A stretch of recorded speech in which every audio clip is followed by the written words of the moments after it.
Hello, this is Dale Matthews. It's Inside News. Mike Jones is with me also, and Mike and I have an update on the thing that's going around among everybody here. Tell us all about it, Mike. We Geez, do. I feel like I've eaten a full meal all day long. I'm not interested in any food. Yeah, and then I want to sleep during the day, and I want to sleep at night, but I don't. Right, me uh, either. I wake up. It's 2 o'clock. Okay, all right. Back to sleep. I wake up. It's 2:10. No, it's 2:20. yeah, Stop it. Yeah, yeah. That's oh man. it's nutty. Yep, But yep. hey, we'll live. I mean, it can be a lot worse than this for sure. Yeah, right.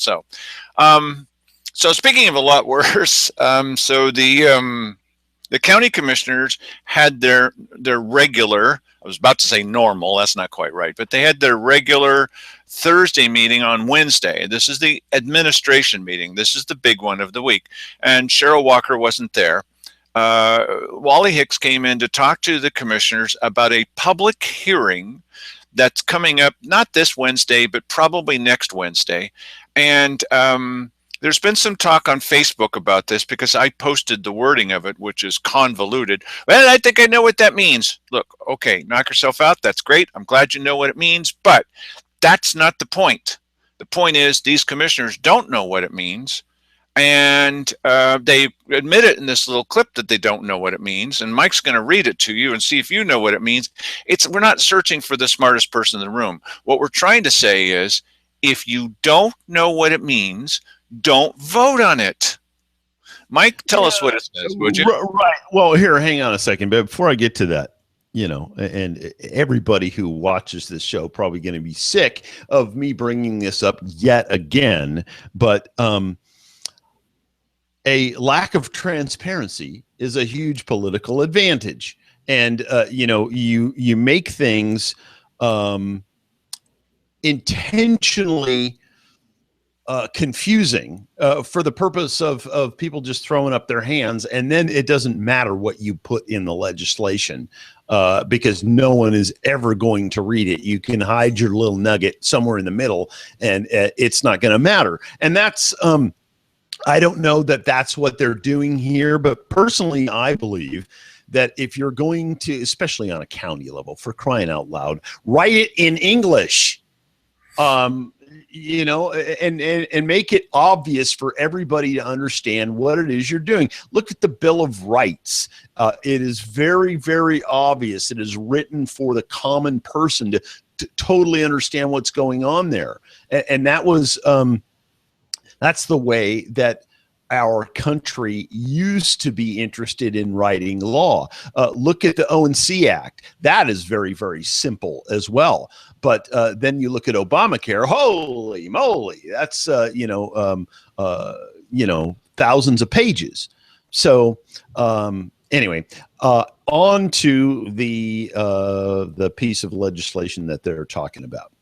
Public hearing and order number 2016-10, an order approving the issuance, sale, and delivery of revenue notes, Asante project, in one or more series by the Hospital Facilities Authority of the City of Medford, Oregon, and approval of execution and delivery of an intergovernmental agreement and approval of intergovernmental cooperation agreement between the Hospital Facilities Authority of the City of Medford, Oregon, Jackson County, Oregon, and Josephine County, Oregon, relating to the issuance by the Hospital Facilities Authority of the City of Medford, Oregon, of a hospital revenue notes. Okay. Right. Now, this is going to be a public hearing. So you're welcome to come and speak up and tell them, what I'm going to tell them is, since you admitted in the little back room, you don't know what this means. Do not vote on things. Do not bring these things to us if you don't know what they mean. Yeah, and this is the first time that I've actually read this and given any consideration to it. If I were to guess at this looks like bond issuance. or Right, something like that. Once again, trying to figure out what it means to me is not the point. Right. The point is that they're saying in this meeting, and you're going to see the footage, that they don't know what it means. But they're not overly concerned about that because, as Simon Hare points out, we get things brought to us all the time that we really have no choice but to pass them. Here's what he had. What? Because they don't understand? No, because they're forced to. They're forced to because they're required to. Look, somebody's got to put their foot down and say, no, we're not going to do this on behalf of the people, because not only do they not understand it, we don't understand it, and we're not doing anything that we don't understand. Just get that clear. Here's what they said. We do a lot of things that are just administrative. You know, we have really no oversight. We don't really have any discretion to say no a lot of times. I mean, we could, but I don't think that's really why we're given the authority to look at this. So what is? No, wait a minute. What did he just say? But I don't think that's why we're given the authority to look at this. We could say no, but I don't think that's the reason we're given authority to look at this. What? Yeah, I'm a little confused by that because, you know, to me, if you don't have the authority to say no, then what is the point of having a commissioner there? That doesn't make any sense to me. So either you can say no or you can't. And if you can't, then why is it coming across our desk for action? Right. So and this is not about constantly nothing but criticizing commissioners. That's easy. What this is about is the introduction of plain old common sense into your government. There's a big task. Yeah. I would hope that everything that comes across there, that at least by the time we are done processing it, that it would be simple enough for anybody to understand exactly what's going on. It better be. Yeah. And I'm a little, I don't really understand why we as a county need to be involved in, you know, whether or not this company is selling bonds or something. Yeah, neither today, and keep listening, and you'll hear them say this. Between now and then, for me, that's my question. What is it, that thing I'm supposed to be looking for? What's the point of all this? Yeah, understood. Okay. Basically, you're supposed to be providing a sounding board? Yeah, for them, be for the providing public. the public. Yeah. If they want to talk about this. How are they going to talk They have about any this? interest in it at all. But why would a private business need us as a sounding board? Why would they not be their own sounding board? No, they are tax exempt. Well, but they're still a private business. I agree, but that may be it. I mean, the IRS, they want to have the local people confirming that they're actually tax exempt, or they ought to be. That may be part of it. They're claiming to be charitable status. Yeah. Doug Go, who is bond counsel, is going to be there. Okay. And that wasn't in your hearing because I didn't know yet, but he has. Okay, what is she saying? Doug Goe, G-O-E. He's a bond counselor. Bond. Jail bond. Bond. Yes, Bond. Right, whatever. Anyway, this guy's going to come and explain it for the very first time to Wally Hicks, our county legal counsel, and to the commissioners, and then you and I are supposed to say intelligent things about it after hearing about it for the very first time a few seconds ago.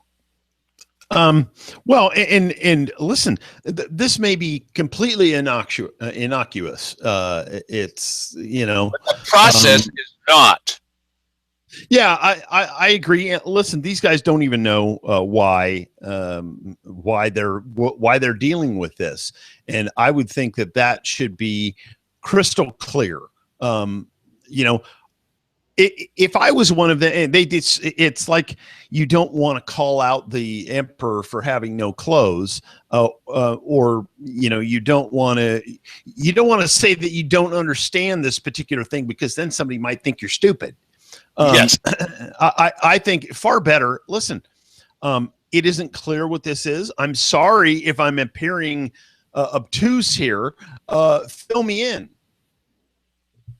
The likelihood, let's be honest about this, the likelihood is that this isn't going to cause anybody any angst and that there isn't some huge, conspiracy. Come on, you guys. That's not the point. The point is that the simplest of all things in county government, in any government, is know what you're doing before you say yes. Yes, exactly. And if they haven't explained it to the commissioners, and if the commissioners haven't explained it to us, don't do it. Well, have they taken action on this already? No. What they're going to do is apparently they're not going to put it on this Wednesday's weekly business session, partly because they don't even know what to do with it. They're going to put it on one coming up here, but there's going to be a public hearing. This public hearing thing is devolved down into this deal where they're actually taking the vote and then having the public talk about it. This is all backwards as well. These are common sense things. This is my point. I mean, there's probably 34 points to be made about this, but my point is, one is, if you're going to have a public hearing, let's hear from the public. We've had that debate with them. They were really angry. I said, we've been here for 30 minutes and we have yet to hear from the public at a public hearing. Well, Mr. Matthews, you just said, yeah, right. Okay, the second thing is, don't take the vote before you hear from the public. It's a public hearing. What's the matter with you? And the other one is, stop making decisions. Do you remember one of my favorite examples is the city and the county got together and they were agreeing on what kind of growth rate we're going to have in this whole area. And the previous years, they were wrong. All the experts were wrong, okay, about what it was a lot less than they thought it was going to be. But they had approved that too. And now here they are in a joint city-county meeting, and they're at the city council chambers, and they're voting on whether this research out of Portland is right or not. Based on what? Yeah, that doesn't. On your past record? Sense. But you know what? Listen, in reality, if they haven't passed or they haven't acted on this agenda item, I really don't care about it that much. It's obvious now that they don't understand it and that they're, I guess, going to get further educated by this person on it. Okay, so what? No, Mike's right. It's probably not going to amount to a hill of beans. Again, not my point. My point is the most basic of things. Don't vote on stuff when you don't understand it. Just don't vote. Well, and this is one of those things. I've made this point before that I believe personally that the Board of County Commissioners does way too much. Yes. They take on too many pieces of legislation. They obligate us to too many things. It's dumb. The very first thing that you should be doing when a piece of legislation comes across, you look at it, and if you don't know what it is, you call the people up that sent it to you and go, hey, listen, we're going to need clarification. Like we're going to need to know what this is before we do anything. I'm not even going to put this on an agenda until I know what it is. And then, and I don't know who makes those decisions. I'm assuming it's Wally Hicks. And what's the big missing component here? The thing that, almost all of our audience is probably missing just now. Where's the public participation? This is supposed to be about us. And if the commissioners haven't heard a few seconds ago and then vote, if they haven't heard what this is, sure as heck we haven't heard what this is. How are we supposed to go there and say something at all about this, or what are we supposed to think about? How do we do our research if they find it impossible to do theirs? Yeah, I agree that it being on an agenda right now seems illogical. You know, I mean, if you don't even understand what it is, it shouldn't be on the agenda coming up, unless you know, you could have an agenda item that you're going to hear from the guy who's going to explain this Nothing piece wrong of with that. potential legislation that's going to happen down the road. Nothing wrong with that. Absolutely. I'd like to see that. You know, listen. But I want the documentation, which we've been hitting them for years about this. Give us the documentation before the meeting so that we're educated, because this is supposed to be about, hello, it's supposed to be about us, not about you, the Imperial Court. As opposed to having the first exposure to it being an agenda item on the you know, for the following weekly business session, and just learning of it then and going, you know, and then comment. You have to do all the legwork. No, I was seeing emails going across. There's a lot of stuff going back and forth right now about the budget, and yes. You know, asking them, could you please send out a copy of the budget, you know, more than one day in advance, so that we They're not going to do that. Yeah, and well, you know, I think this is probably by design. They don't want anybody to get deep enough into it to find an objection to something, because they know, you know, we have a group of voracious readers, and will you know, consume everything in it and digest it down. They don't want to look like fools. So too late. And that's probably their biggest motivation, is they don't want to look stupid. So they want to have something come in and go out very, very quickly, so that people don't have time to have objections about it. I don't understand why must the budget process be something that's crammed into a little tiny space where you've got to go, boom, boom, boom, okay, we're all done. You know, yes. Whereas, I mean, why can't they start this thing back in March, you know, the 1st of March, and go, well, we've got this and this and this, and let's everybody look at this. We'll talk about it. Why does it have to happen all in 1 week? And well, I'll tell you one thing that did happen that matches with what you were saying. Last year, they did do some of that. As a matter of fact, you'll remember this now. They asked Arthur O'Hare to come in and please explain why, to paraphrase, why it's absolutely essential that we pass a levy. And he was there for weeks ahead of time explaining, well, you know, there's not going to be any money and nothing's going to turn out okay. And dogs and cats are living together and AK-47s in the street and all this. I mean, obviously I'm hyperbole here, but the point is that he was there and explaining all this kind of stuff, and it still didn't pass. Yeah, I recall about that, but we don't have a levy on the yeah, so it's going to be very short this time. It's the magical budget, and it's all in there, and the decisions are being made by Arthur O'Hare. There's somebody that's going to go. Have you noticed that the state of emergency declaration thing is all, no one's talking about that anymore? What's going on with that? Yeah, that's very interesting. Yeah, and why haven't we seen the sheriff at all? We haven't seen the sheriff at all. It's this emergency, right? Oh, where is the guy? Is he still alive? Are you sure? Well, you know, I'm sure he's over there doing his job, but he's not. You know, he hasn't been coming to weekly business sessions, and you know, a number of Thursday backroom meetings. He hasn't been making reports to them, as far as we know. This is all between Cheryl and him, Cheryl and him, Cheryl and him. Oh, really? Think he's going to SOS meetings? I don't know. Right. I don't know. That's right. I don't go to SOS meetings anymore. Yeah. Okay, so a little bit more from the back room. Says you can be there. So he's the one who generally, when you do these things, he answers the questions. Oh, yeah. Oh, really? And it's a very Well, the acting sheriff. It's a specialty. And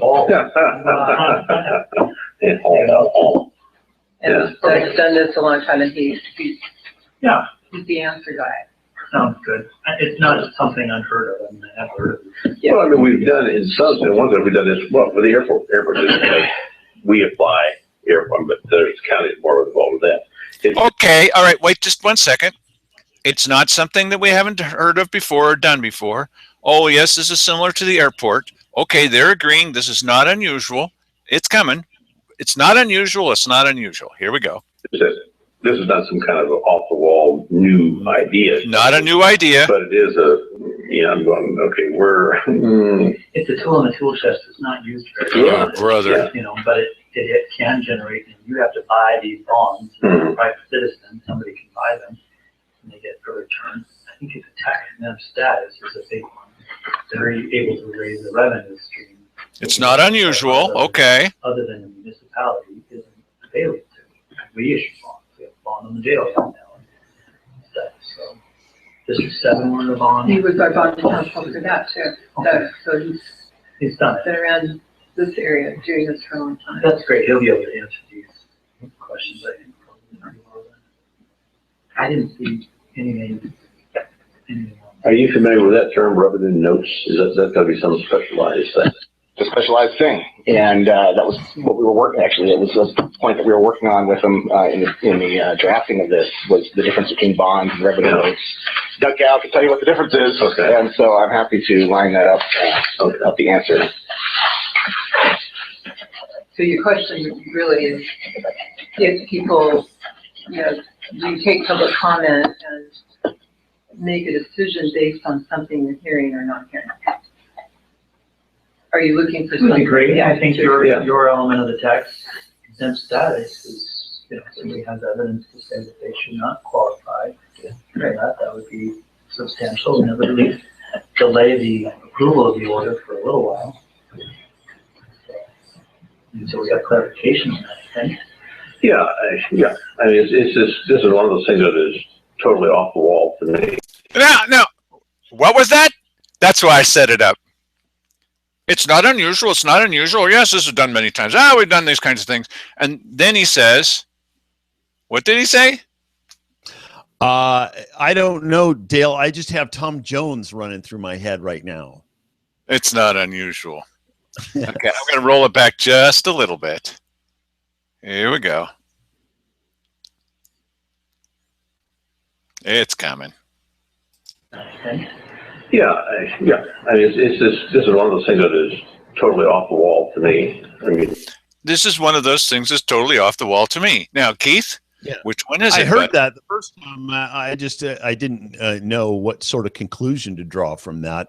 Well, he just said it's not unusual. It's not unusual. This is this is a tool in a toolbox. And then he says, well, it's totally off the wall. Which one is it? Yeah. But Bitcoin just. Okay. He's talking about Bitcoin. Yeah, Bitcoins. It's about as understandable to him as Bitcoins.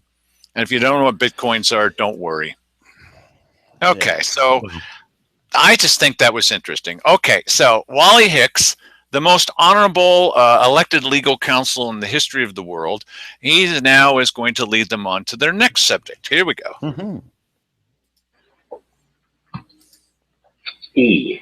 Thank you, E. Okay, so this is an issue that we've been, I could have gotten to faster, admittedly, but I was very happy to work with Kenny Houck on throughout the duration.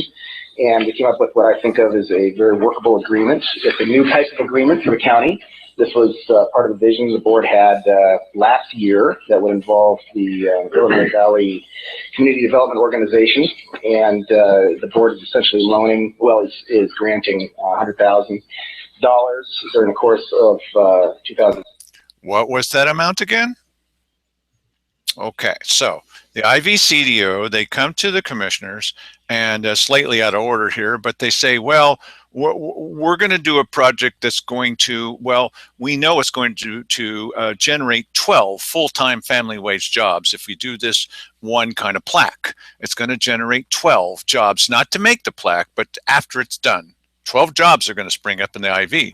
Then they got another one where it was 90 full-time family wage jobs for putting a plaque on a rock. Well, yes. And then based on that's when they were testing to see how stupid we actually are. Now that they know that we're not as stupid, they are giving it to us in smaller doses here. Okay, that's right. I said it was out of order. And then there's 214 full-time family wage jobs generated by 2 wheelchair ramps in a park. Well, now they're back for $100,000. This is why they must pull out all the stops in the IV to stop anybody that could potentially be elected that would look into the finances, because one of the first things that some people might want to say is, please identify 1, 2 people, or perhaps we should demand the money back. They'd better put together a war chest to fight that kind of thing, because this is going to cost them a ton of money because they've been getting away with it. Yeah, I'd say at the very least you don't give them any more money. Right. You know, I've been saying over and over that this economic development, these stupid little things that they do, complete scam. I mean, I don't need to have, you know, any of that stuff further translated down. And apparently, you know, these commissioners do, because, you know, it's not obvious to them that you don't create a bunch of jobs by putting a plaque on a rock. I mean, that's really, really stupid. And it just shows how and why government should not be involved in what's termed job creation, because they don't know anything about it. They just don't get it. That's why they're in government work, because they don't understand economies as they exist outside of government, which is if there's a product that I have, hey, look at what I've got here. This stuff is delicious. I'm going to sell it to people. And you know why people buy it from me? Because they like it. And then government is there to be a pain in my side to impede my ability to sell this yummy drink to people for their benefit and for mine. See, mutually, that's called capitalism. Well, there's another thing at work here too. This sounds like it's way out of field, but it's not.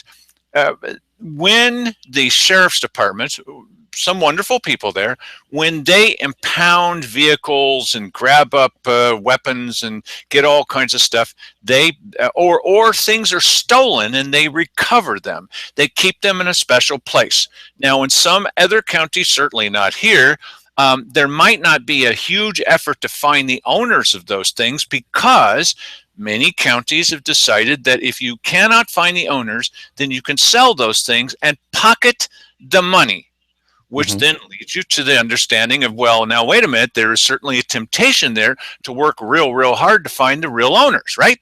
There's a temptation. So the commissioners, in their wisdom of making sure that there's no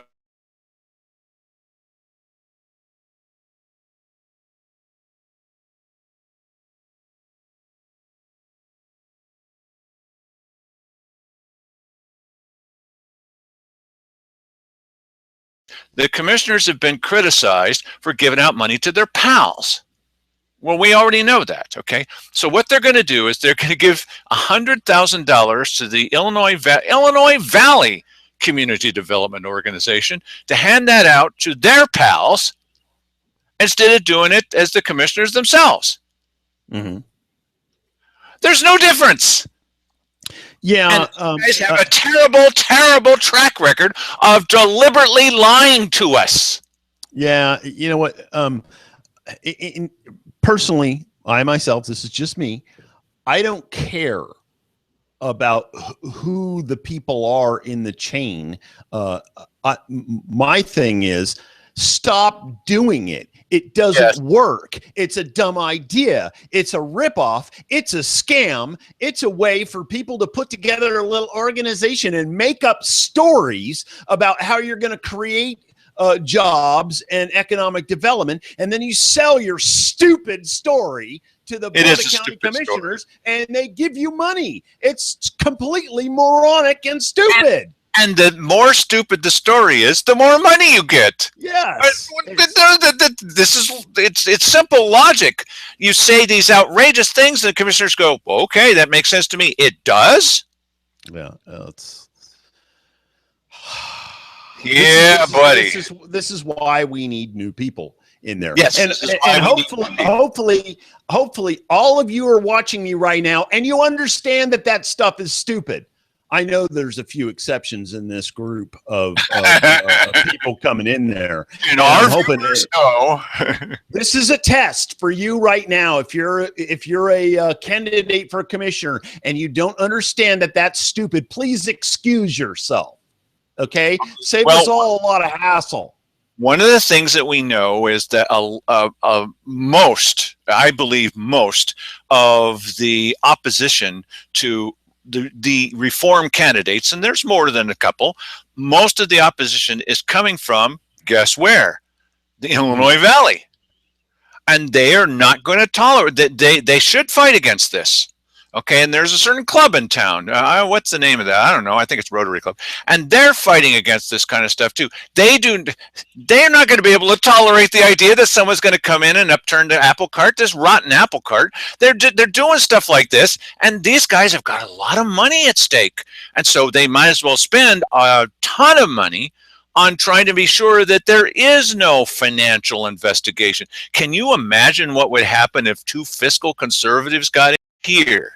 And then they would come in and they would look at the money and they would look at that statement that the chief financial officer made, that she was told, don't follow through on the loans. And the only reason that we're giving the money away as a gift is because the current guy who worked under her said, well, it's a lot of work to follow through on loans. Oh, okay, we'll give them away as gifts. Okay, got to say goodbye to that guy, got to say goodbye to these folks, because they are the root of the money problem. They're going to have to fight this. Of course they are. So you're going to hear a ton of crazy stuff, because they're going to come up with anything that they can to stop this, because it's going to stop the gravy train. Yeah, and that reminds me of last year, the feeble attempts that they came up with. I can't even remember what they were. I mean, they were so stupid last year, trying to put the kibosh on our push to educate people about what was going on in terms of crime rates and that was battling back against the greatest thing that they had in their quiver was perceptions. Yes. And if you perceive that we're living in a lawless county, then by God, we all know that's the kind of logic that the other side, our opposition, puts up. Well, I mean, this 5.6 talks about that commingling with the existing RLF fund, loan fund, and involving themselves with the RCC board or the RCC small business. So I mean, it's the opposite way of the way I like it to see it structured.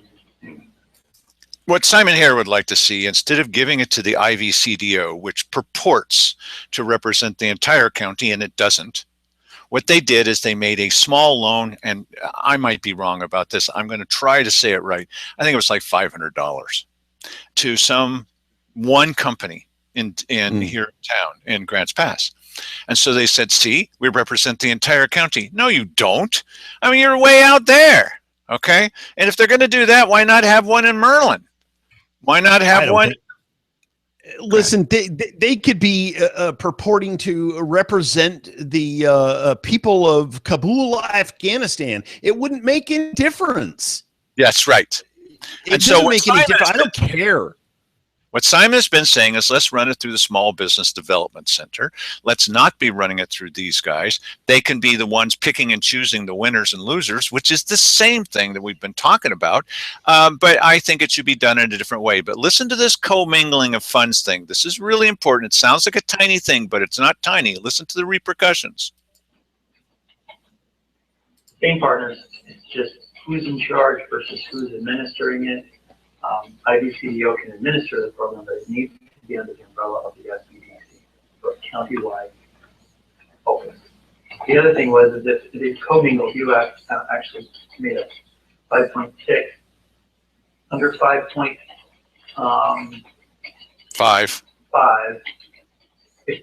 if they fail to comply, if the grantee fails to comply and the county issues them, kind of like a cease and desist, we want our money back. If it's commingled, how do you determine how much is basically with commingled, you can never make a determination, hardly ever, that, oh, those are all our dollars. You just write it off.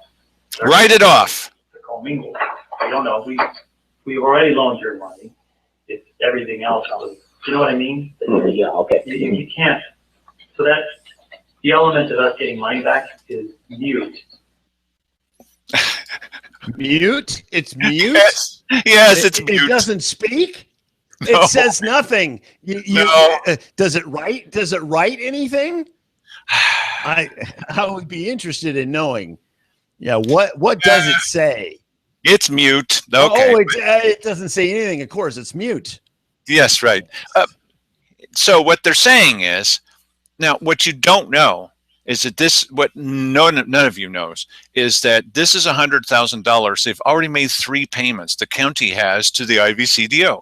Is dollar number 1 went out the door? I don't think so. But why don't we know? Because they made a deal with county legal counsel that they would report once a year. Mm-hmm. Oh, really? Instead of quarterly, at least quarterly. I think it should be monthly, especially at the very beginning. And so this is the first deal. This is the first set of installments to equal $100,000 for years to come. Does that sound familiar? Like the $135,000 that went to, years to come. Dumb. It's dumb. And you know, again, this is one of those things where here's this organization set up, you know, ostensibly for the purpose of creating jobs somewhere. And, you know, the commissioners take the money that comes in from the state and they funnel it down there and they go, we created jobs.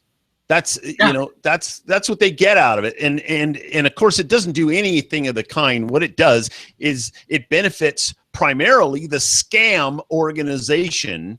And, you know, it keeps them running and they say, well, you know, we had to keep running because, you know, we're creating jobs. It's imaginary jobs. It's so stupid. And yet they can come up with some dumb made up reason why, you know, writing stories about the commissioners is a good use of economic development money. But no, the sheriff should never get that money because, you know, the law says that we can't do that. No, it doesn't.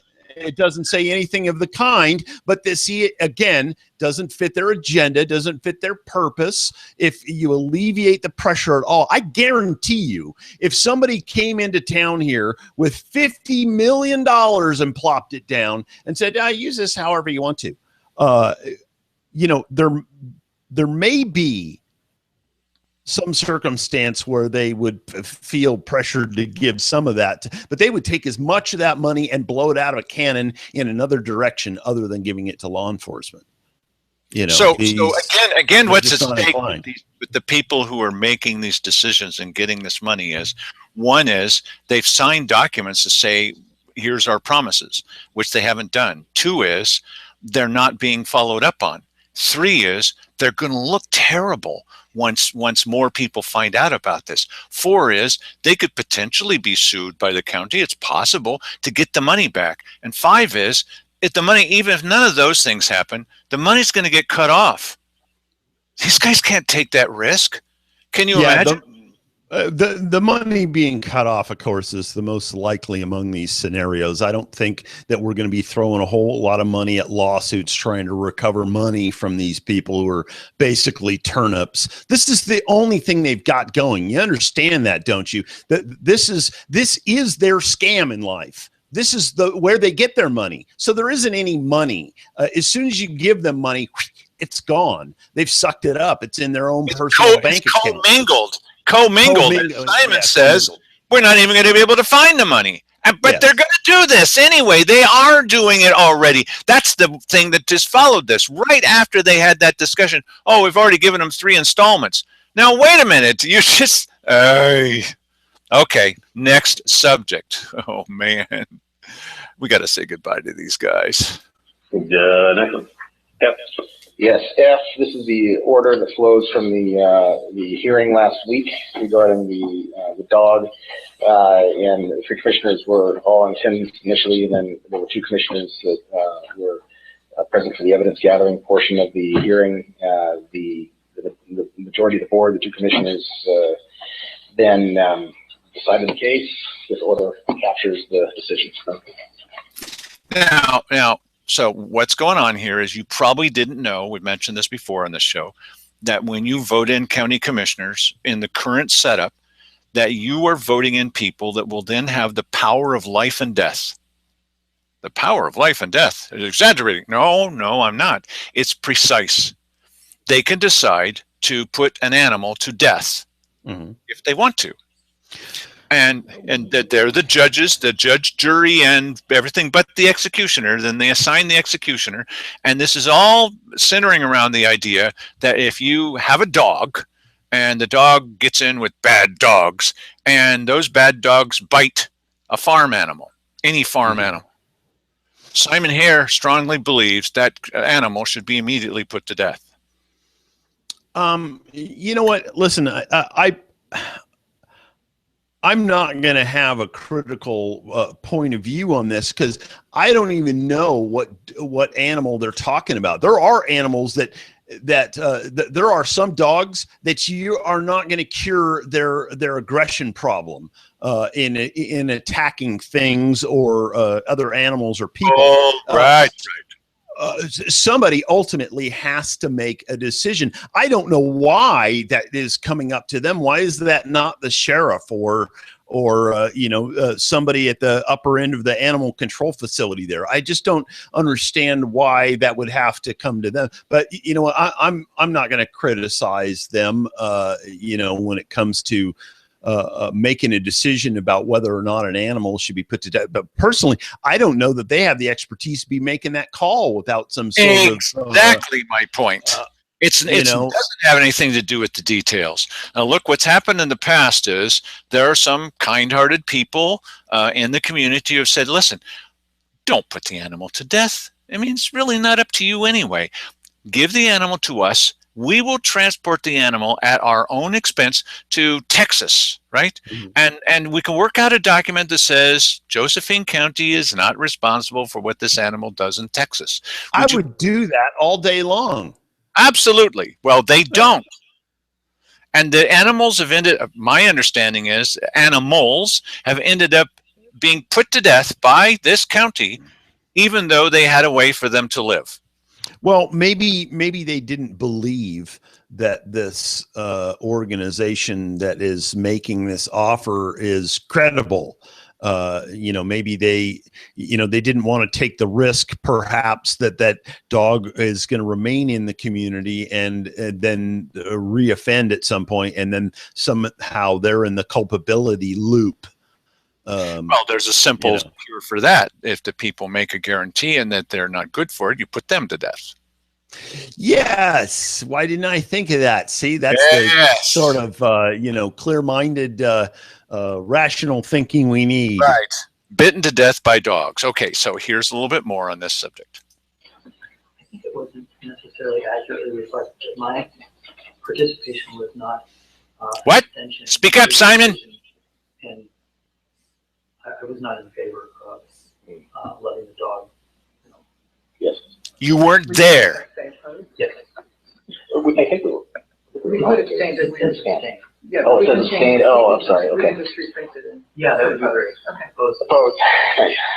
And then that's a standing position. It is? That I did participate. My vote was my whole thing comes back to potential liability. And I actually talked to a couple of people since then of situations where you've had things happen by dogs that have a known tendency to do something.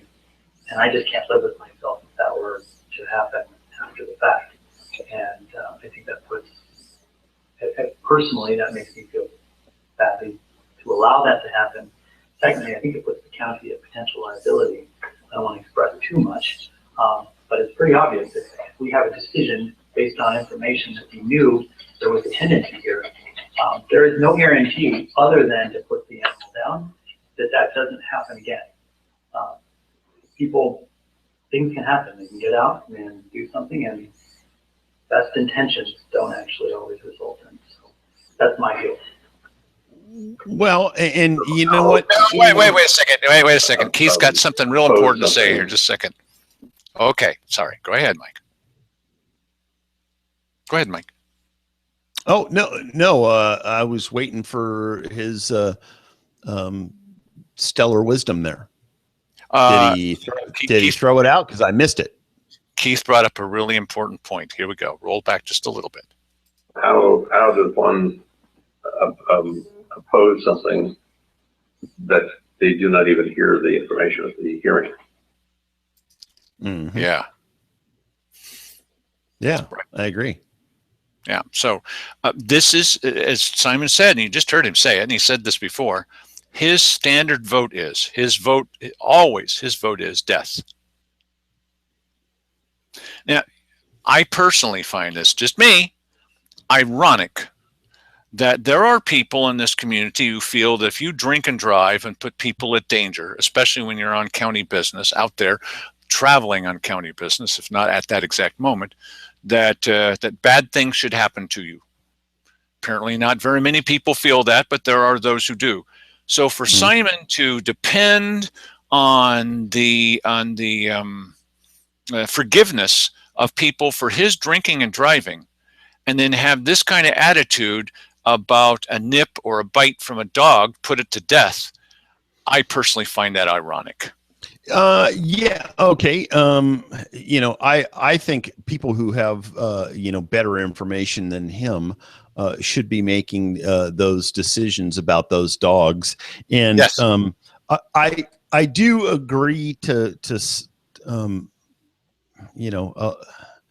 degree. I agree that you need to be, if some organization is going to come to you and say, hey, we'll take that dog to Texas, you need to know that dog is leaving your county, and yes. that the appropriate pay. I mean, there is a liability there. Yes. And listen, I have a hard time making that argument because I really don't like this endless liability and need to worry about what's going to happen if that dog or that person or that car or whatever it is. I think we're far too litigious as a society, and it's dumb. But that being the case, I think that there is some point to that, I'm totally fine with vesting the power in somebody else to be making these kind of decisions, understanding what's involved. Especially since a third of the decision is automatic no matter what. I don't like that. He doesn't even hear the evidence, but he's going to make this decision. I don't like that. Okay, one last little thing. We've invited this new guy from planning. He's new in this position until they find a boss that's going to do 8 different things or whatever. This fellow came in and made his very first presentation to the commissioners. And he had some really good news about what's going on in the planning department. We've talked about planning before. That's boring. Oh, no, it's not boring. There's not going to be any kind of progress in Josephine County as far as economic prosperity if you don't have a planning department that's making things a little easier for the people who want to expand their business or bring new ones in, especially expand their existing businesses. So we've invited him on. We'll see if he comes on. I want to do we've talked about this. I would love to see positive, happy things. There are some really good things coming out of the planning department under this guy's leadership at the moment. So, but he was talking about something which is going to irritate some of you, so you know what the subject's going to be, and it's going to surprise some of you. Here's what the current statistics are about the growth of the marijuana growing industry in Josephine County. And just compare this to where it was last year, and where is all the economic activity, almost all of it, right now? So my first category is where we're at now. Just to give you an update. Currently, we have 37 active land use applications in process Really? in the office at this point in time.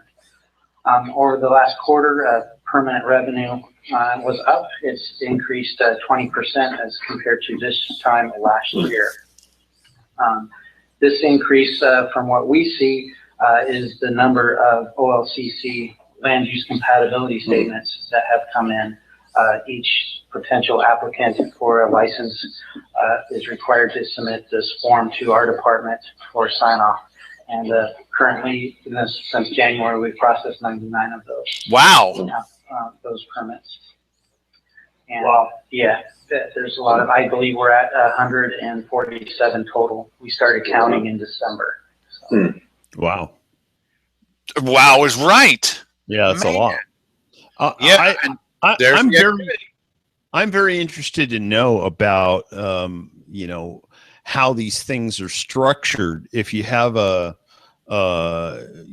it going to be an outdoor grow where you just, cultivate the land and plant as much marijuana as possible? I'm guessing that they're probably severely limited as to, and specifically limited as to numbers and type and size and all kinds of, if there's a way to regulate it, they're probably regulating the heck out of it. And I'd be interested to know how all that, just out of curiosity. Well, one of the things that they could do to make this easier, because we've got at least one candidate, you're always standing in our way. Well, okay, there is some truth to that. And here's this goofy thing we've talked about before. The state says that there must be an 8 foot fence around your grow. The fence problem. Right. In Josephine County, it's 7 feet. So in order to follow the state law, these growers who have a 7-foot fence, they must put an extension on their fence. And because it's above the Josephine County requirements, they have to get all kinds of special permits to make it 8 foot.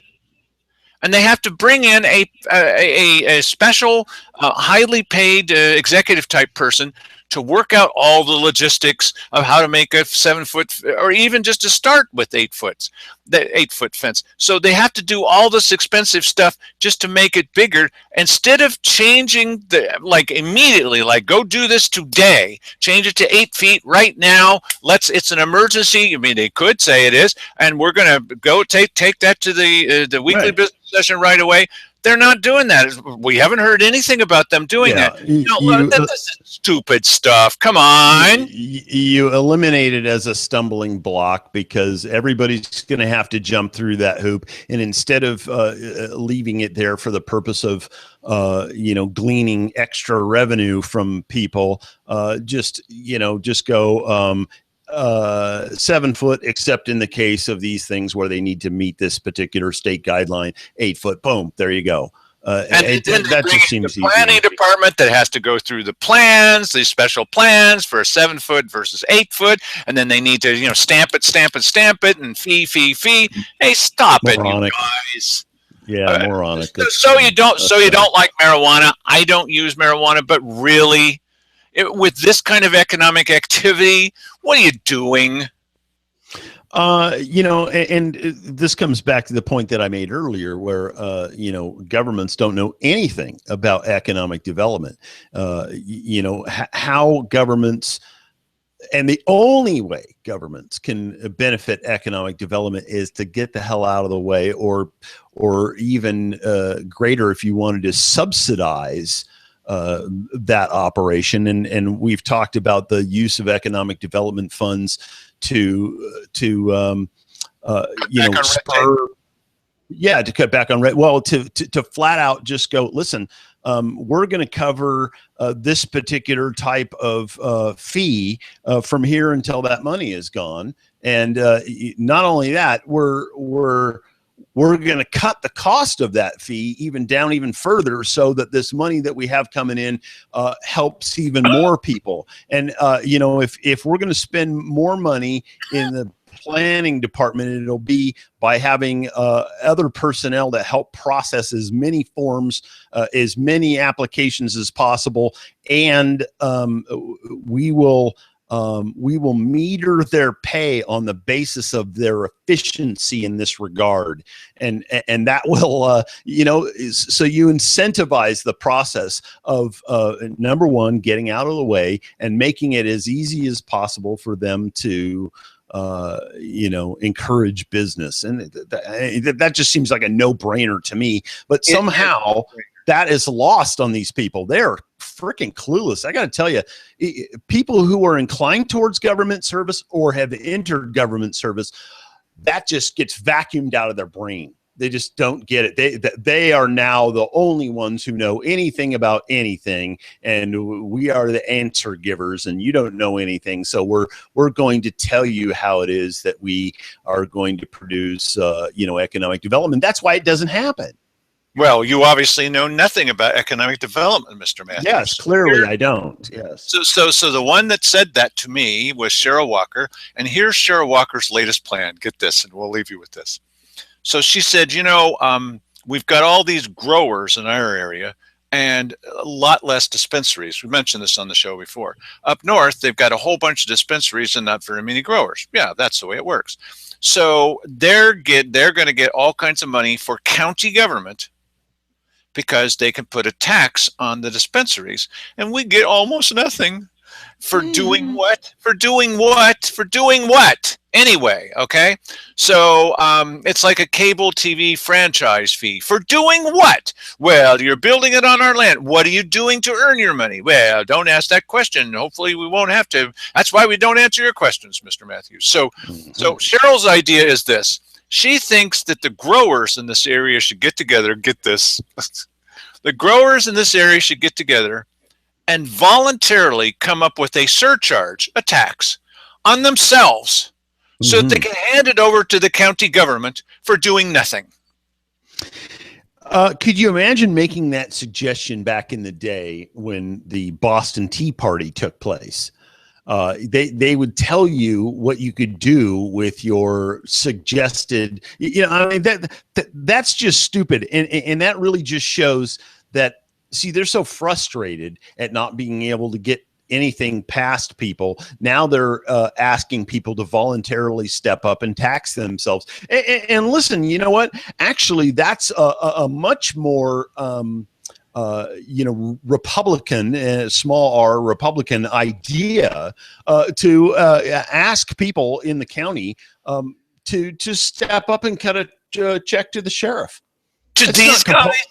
I'm not going to give any money to these guys. No, but what I'm saying is it's instead of it being compulsory, you say, listen, everybody who thinks that the sheriff ought to get some more money, step up and cut a check to him. Well, if you're not going to vote for it and we can't get you to voluntarily do it, then we're going to force it on you. Oh, no. Yeah. Goodbye, goodbye, goodbye, goodbye, and good riddance.